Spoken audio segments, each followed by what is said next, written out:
¿Qué es una cooperativa de viviendas? Una cooperativa de viviendas es una entidad sin ánimo de lucro formada por un grupo de personas que comparten la necesidad de una vivienda y se unen para acceder a ella en las mejores condiciones de calidad y coste posible.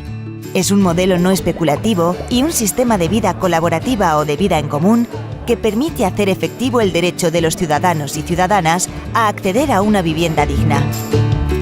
Es la primera de las 3 fases que constituye el Plan Integral de Suelo que EVA está llevando a cabo con el objetivo de implantar medidas que impulsen la revitalización urbana, la reducción de los precios de las edificaciones y aumente el parque público de vivienda.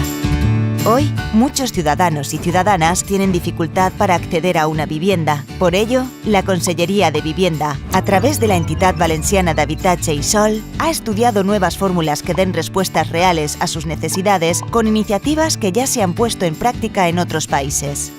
La Conselleria ha puesto en marcha un concurso público en el que cede 7 parcelas, en Alcoi, Alicante, San Juan, Alzira, Gandía, Torrent y Torrevieja, a cooperativas de vivienda por un periodo de 75 años para que construyan las viviendas y se cedan en régimen de alquiler asequible. Una vez pasado este plazo, los edificios pasarán a formar parte del parque público de vivienda de la Generalitat. ¿A quién va dirigido? A grupos de personas que formen una cooperativa. Requisitos: al menos la mitad de los miembros deben pertenecer a colectivos preferentes en el momento en el que se le ceda el uso de la vivienda, como menores de 35 años, mayores de 60 años, personas con menores a cargo, personas con diversidad funcional.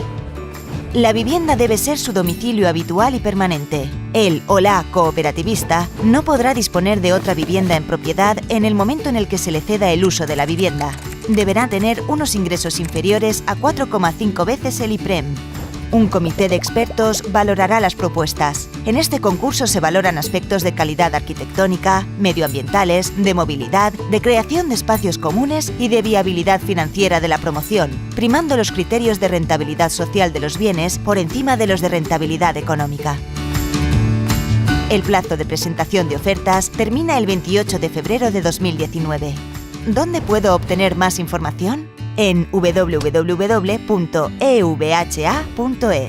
Generalitat Valenciana. Conselleria d'Habitatge, Obres Públiques i Vertebració del Territori i Entitat Valenciana d'Habitatge i Sòl.